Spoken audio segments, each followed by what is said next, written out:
رب العالمين والعاقبة للمتقين ولا عدوان إلا على الظالمين، وأشهد أن لا إله إلا الله وحده لا شريك له، وأشهد أن محمدًا عبده ورسوله صلى الله عليه وعلى آله وصحبه أجمعين. أما بعد، مسلمانانی بەڕێز، لە ژیاننامەی پێغەمبەر صلی الله عليه وسلم گەیشتمانە ئەو مەرحەلانەی کە ئەو بێباوەڕانە زۆر ئەزیەتی پێغەمبەریان ئەدا صلی الله عليه وسلم، زۆر ئەزیەتی سەحابەیان ئەدا. ئەمجا کە لە دوای ئەوە هەڵسان بە مجادەلەکردن و بە مناقەشەکردن لەگەڵیان بۆ ئەوەی سەردی بکەنەوە، بۆ ئەوەی تۆزێک کۆڵ بدات، ئەوەنا خەڵکی لە دەوری خڕەوە نەبێ و خەڵکی هێواش هێواش ئیمان نەهێنێت. ئەوە بوو چەند مجادلەیەک و مناقەشەیەکمان باس کرد. ئەگەینە مجادلەیەکی تری، ئەوش ئەوەیە کە مشریکەکان لەگەڵ پێغەمبەرا صلی الله عليه وسلم مناقەشەیان نەکرد، مجادلەیان نەکرد. ئەوش ئەوەیە عەبدوڵای کوڕی عەباسە فەرمێت من ئاەتێکەیە لە قورئاندا نازانم خەڵکی بۆ پرسیارم لێ ناکە، نازانم خەڵکی ئەزانێت تەفسیری ئەو ئاەتە چۆنە یا ئەوە تا لێی بێ ئاگان وا پرسیارم لێ ناکەن. هەڵگەڕاوە بەیانی سەحابە چوونە لای، فەرمویان ئەی عەبدوڵای کوڕی عەباس، دوێنەکە وات فەرمووە ئەو ئاەتە چییەوە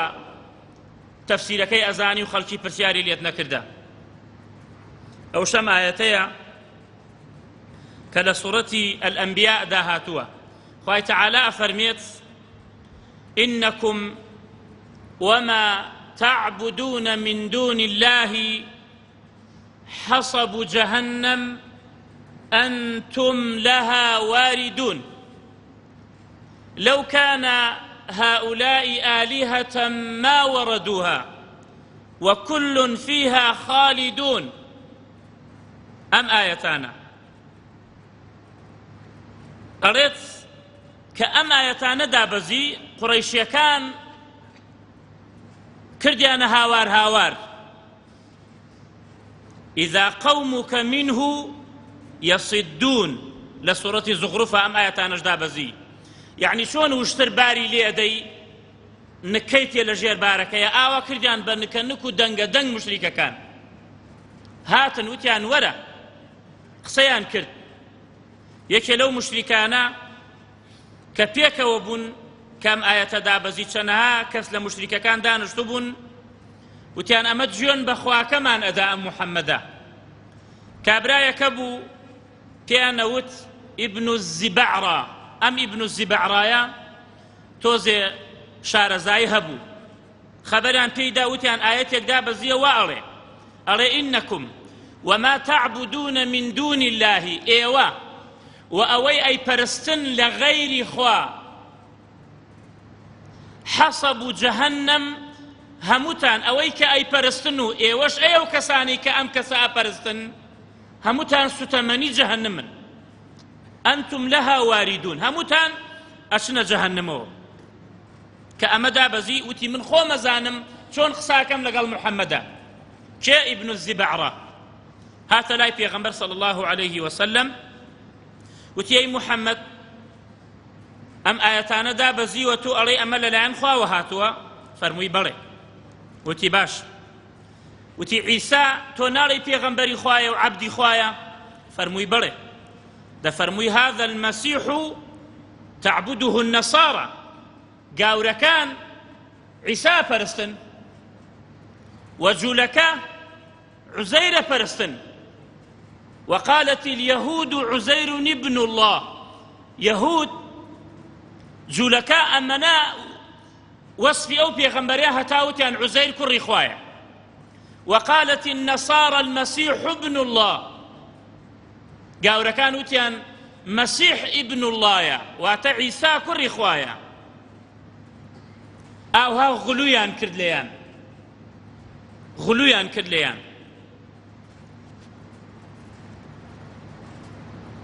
وتی باشە یعنی عوزەیر و عیساش لە جەهەنەمە نەگەر وا بێت ئینەکم وما تعبدون من دون الله عیسا و عوزەیرش ئەپەرسترێ لە غەیری خوا مەلائیکە ئەپەرسترێ لە خەیری خوا قەومێکە بوون لە قوڕەیش مەلائیکەیان ئەپەرست هەبوو خۆرە پەرستێ هەیە مانگە پەرستێت یعنی عیسا و عوزەیر و مەلائیکەش بۆ جەهەنەمە ظاهری ئاەتەکە وایە ئینەکم وما تعبدون ئێوە و ئەوەی ئەیپەرستن لە غەیری خوا هەمووتان سوتەمەنی جەهەنەمن ظاهری ئاەتەکە وایە کاتێ ئەمەی وت خوای پەروەردگار ئاەتێتر دوای بە دوای دابەزی فەرمووی إن الذين سبقت لهم منا الحسنى يعني إلا الذين علي رضاي خوای لێ بێت بە إلا الذين ئەیخوێناوە إن الذين سبقت لهم منا الحسنى أو كسانەی کەوا لەلایەن ئێمەوە پێیان درا حوسنایان پێدرا واتە جەنەتیان پێدرا عیسایە سەلامی خوای لەسەر بێت عوزەیرە مەلائیکەیە ئەو پیاو چاکانەیە ئەوانە سەبقت لەهم من الحوسنە ئەوانە ناگرێتەوە بەڵکو خیتابەکە لەگەڵ قوڕەیشە ئێوە ئەی قوڕەیشیەکان و ئەو بتانەی کە ئەیپەرستن ئینەکم وەما نەیفەرموو ئینەکم وەمەن وەما خۆیانش ئەیانزانی ئیبن زیبەعڕە کە دوای فکری کردەوە و لوغەی عەرەبش وایە کە ما بۆ کەسێکە وترێت کە عەقڵی نەبێت بەس من بۆ کەسێکە وترێت کە عەقڵی هەبێت ئەو مایە شملی عیسا ناکە شملی مەلائیکە ناکە شملی عوزەیر ناکە شملی ئەوانە ئەکا کە عەقڵیان نییە کە تەکلیف لەسەریان نییە واتە ئەو دار و بەردانە ئەو بتانە إن الذين سبقت لهم من الحسنى أولئك عنها مبعدون أو كسانة كوا سبقت لهم من الحسنى كأوان برين عيسى سلامي خويل سربيت وإذ قال الله يا عيسى ابن مريم أأنت قلت للناس اتخذوني وأمي إلهين من دون الله خواهي پروردگار عيسى أهيني لروج قيامته أي عيسى كري مريم توتت بقومكت من بپرستن و دایکشم بپرستن غیری خوا توات و توا وهو أعلم خواهي پروردگار بەڵام بۆ ئەوەی بۆ خەڵکی ڕوونەوە بێت قال سبحانك پاچی و بێگەردی بۆ تۆ خواهی پەروەردگار ما يكون لي أن أقول ما ليس لي بحق إن كنت قلته فقد علمته تعلم ما في نفسي ولا أعلم ما في نفسك إنك أنت علام الغيوب ما قلت لهم إلا ما أمرتني به هیچم پێیان نەوتوە ئەوە نەبێ کە تۆ فەرمانت پێم کردووە أن اعبدوا الله ربي وربكم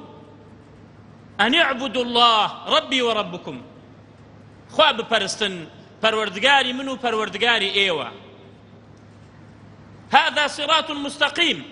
ڕێگای ڕاست ئەوەیە خوا بپەرستی بە تاک و تەنها شەریکی بۆ قەرار نەدەی ئابە و شێوەیە ئەم جاکە ئەمە مناقەشەکردن بوو ئەهاتن ئەو ئایەتانی کە تۆزێک مەجالی تیا بووایە مشریکەکان قسەیان بکردایە ئەیان کرد بە مناقەشەکردن بۆیە ئاەت بە دوای ئاەتە دائەبەزی إن الذين سبقت لهم من الحسنى أولئك أو كسانا عنها مبعدون لجهنم دور لا يسمعون حسيسها وهم فيما اشتهت أنفسهم خالدون أوانا ناشنا جهنم أوانا دور بوشي لبروي أوانا بريب لوانا بريب لوي كبپرسترين لغير خوا بويا كسي پرسترا لغير خوا سجدي بو برا وكسون سجدة أبي بو خوا ركوعي بو برا وكسون ركوعي بو خواي پروردگار أبي وأمش رازي بو بيدن بو أما بيوتري طاغوت أو طاغوتا كسي رازي بعبادتي بكي أبو شوية بويا خواي پروردگار لقرآن دا أفرميت ومن أضل ممن يدعو من دون الله كي هي لو سر لشيوا وتربيت کێ هەیە لەوە گومڕاتر بێت کەوا یەدعو من دون الله کە هاوار ئەکا لە غەیری خوا وتمان ئەو هاوارانەی چکە هاوارکردن عیبادەتە ئەو هاوارەی کە کەس توانای بەسەریان نییە ئیلا ئەڵڵا نەبێت ئەوە هاوار بکەی بە کەسێکی تری ئەوە شەریک بۆ خوا قەراردانە ئەو عیبادەتت لە خوا کردەوە داد بە کەسێکی تری ئابەو شێوەیە نە کەسێک حازر بێت بتوانێت بەسەر ئیشەکەیە هاواری پێ بکەی ئەوە دروستە بەڵام کەسێک غائب بێت لێتەوە دیار نییە لە وڵاتێ تر بێت تۆ هاواری پێ بکەی بیرروباوەڕت وا بێ کە گوێی لە دەنگتە ئەوە کردت بە شەریکی خوا ومن أضل ممن يدعو من دون الله چه هەیە لەوە گومڕاتر بێت کەوا هاوارە کاتە غەیری خوای پەروەردگار من لا يستجيب له إلى يوم القيامة هەتا وەکو ڕۆژی قیامەت وڵامت ناداتەوە کەسەی کە هاواری پێکەی بچۆ دیار قەبرەکەی هەتا وەکو قیامەت هەڵەسێت ئێوە هەمووتان بەشایەت بن بشن خۆتانش تەجروبەی بکەن بچنە دیار قەبرێک بۆ خۆتان شەو ڕۆژ هەر هاوار بکەن بزا سەر لە قەبرەکە دەرەکە جوابت بداتەوە کاکە خوا ئەفەرمێت من لا يستجيب له إلى يوم القيامة هەتا وەکو ڕۆژی قیامەت جوابت ناداتەوە وهم عن دعائهم غافلون دعاء واتي يدعو دعاء الدعاء هو العبادة وهم عن دعائهم غافلون أوان غافلا لويك إما هاواري بيكين داوي ليكين وإذا حشر الناس لروج قيامة كاتي مخلوقات همو إلى صاحي محشر أخواي پروردگار ديت وفصل خطاب كانوا لهم أعداء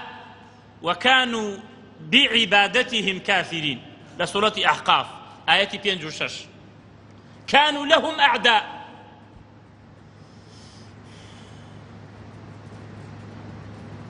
حسيني كري علي رزاي خوايان ليبيت بخداي لو بريا كتو هاواري بيبكي شيخي عبد القادر قيلاني رحمتي خواي ليبيت والله لو بريا كتو هاواري بيبكي استاكا وإذا حشر الناس كانوا لهم أعداء وكانوا بعبادتهم كافرين لشوية أو بيوتشاكانا أو أوليانا رحمتي خوايان ليبيت لشوية وتيانا هاوار بكنا من لچی کتێبێکا وتویانە کاکە پیاوچاکن باشە کاکە پیاوچاکن بەس کێ پێتی وت هاواری پێ بکە خوا لە قورئان فەرمووی هاواری پێ بکە و داوای لێ بکە یا زیاد لە 600 ئاەت زیاتر لە قورئانە هاتووە خوا فەرمێ ولا تدعو من دون الله ولا تجعل مع الله إلها آخر إن الذين تدعون من دون الله عباد أمثالكم فادعوهم فليستجيبوا لكم إن كنتم صادقين أجر إيه وراسك خوا فرمي دبان جنبك نبا جوابتان دنوا جوابتان نادنوا كاكا هاوار بوكي بو خولو بو دارو برد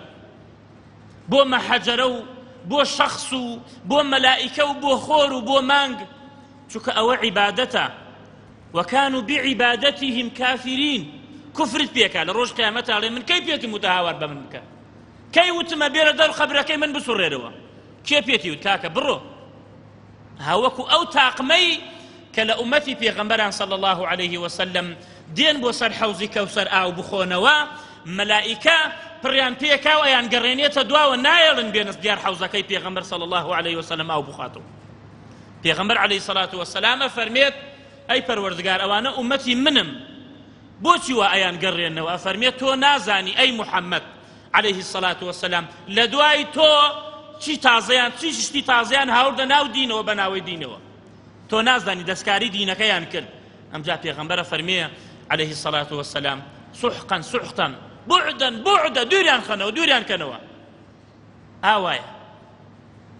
کەی پێغەمبەر صلی الله عليه وسلم فەرموویەتی شتێ بێرنە ناو دینەوە کە من ئاگام لێی نەبووبێ و من نەموت بێت من نم کرد بيت لكويا چیەکەی لە ڕۆژ قیامەتە وڵامت چییە لە ڕۆژی قیامەتە وكانوا بعبادتهم كافرين بخداي كفرتان بيكا بخداي كاريوات لقلاكا وكو دجمن دوره وكو باب غزبي خواك خوا غزبي لتو قردا کە گومڕاو سەر لێ شێواو بوویتە لە دنیادا با بۆ بۆنەی تووشەوە منش نەسووتێم بڕۆ بابە بڕۆ من کای وتمە هاوارم پێ بکە ئەوەیە زبان خۆمان بپارێزین لە عیبادەتکردن بۆ خوای پەروەردگار بەس بۆ خوا بێت زبانمان بپارێزین لەوەی هاوار بکەین لە کەسێکی تری داوا بکەین لە کەسێکی تری مەهما مەرتەبەی بەرز بێت چونکە ئەوش عەبدە ئەو ئەثەرە هاتووە ئەگەر لە سەنەدەکەیشە هەندێک عولەما فەرمون ضعفەیە کاتێ ئیبراهیم سەلامی خوای لەسەر بێت ئیبراهیم کە واتخذ الله ئیبراهیمە خەلیلە خەلاص ئەو پڕی مەحەبەت ئیبراهیم خەلیلی خوایە کە فڕێیان داوە ناو ئاگرەکەوە جیبریل سەلامی خوای لەسەر بێ هات بۆ لای کە ئەو جیبریلەی کە 600 باڵی هەیە کە 2 باڵی کردەوە بین خۆرەڵات و خۆرئاوای قەپات کرد وتی ئەی ئیبراهیم بڵێ چیت گەرەکە وتی ئەمما لەکە فەلە وەڵا لە تو هیچم ناگەرەک بۆچی ئیبراهیم لەویشت ناگەرەک سەلامی خوا لەسەر بێ لەبەرەوەی ئەوش عەبدە وەک تۆ جیبریل سەلامی خوای لەسەر بێ عەبدە یا خوایە جیبریل عەبدە تۆ عەبدی وەڵڵاهی داوا لە تۆ ناکە حەسبی الله ونعم الوەکیل خوام بەسە خوا بەسمە ئەوە عەقیدە و ئەوە بیر و باوەڕە بێ باوەڕەکانی قوڕیش ئەهاتن مناقەشەیان نەکرد لەگەڵ ئەوەیە عیسا سەلامی خوای لەسەر بێ عوزەیر مەلائیکە سبقت لهم منا الحسنى أولئك عنها مبعدون ئەوان دوورن لە جەهەنم ئەوان ناچنە جەهەنمەوە بۆیە ولما ضرب ابن مريم مثلا إذا قومك منه يصدون ئابەو شێوەیە مجادلەیان نەکرد لەگەڵ پێغەمبەرە صلى الله عليه وعلى آله وسلم خاڵێتر لەوانە براکانم کە بەردەوام بوون لە مجادلەکردن لەگەڵیانە ئەیانوت باشە خوای گەورە و میهرەبان ئەگەر ئەم محەممەدە عليه الصلاة والسلام کە ڕاستە و کردوێتی بە پێغەمبەر بۆ خوا عەزابی ئەدا هەر جاری سوورەتێکی بۆ داگرێ و هەر جاری ئاەتێک و دوانی بۆ داگرێ چونکە براکانم پێغەمبەر صلى الله عليه وسلم یعنی بێتاقەتە بوو کاتی ئاەتی بەسەردا ئەبەزی ئەمەنە بە قورسیدا ئەبەزی إنا سنلقي عليك قولا ثقيلا ئێمە وتەیەکی زۆر قورست بۆ دائەگرین کە ئەو قورئانەیە دائەبەزی لە ڕۆژی زستانە چلەی زستان پەیتا پەیتا عارەقێ کرد پێغەمبەر صلی الله علیه وسلم ئەمەنە بە قورسی ئەم ئاەتە بۆی دائەبەزی ئێمەش ئاوا حورمەتی ئەو قورئان ئاگرین و ئاوا ڕێز لەو قورئان ئاگرین و ئاوا تیجارەت بۆ قورئانەواکەین الحمد لله رب العالمين سبحان ربك رب العزة عما يصفون وسلام على المرسلين والحمد لله رب العالمين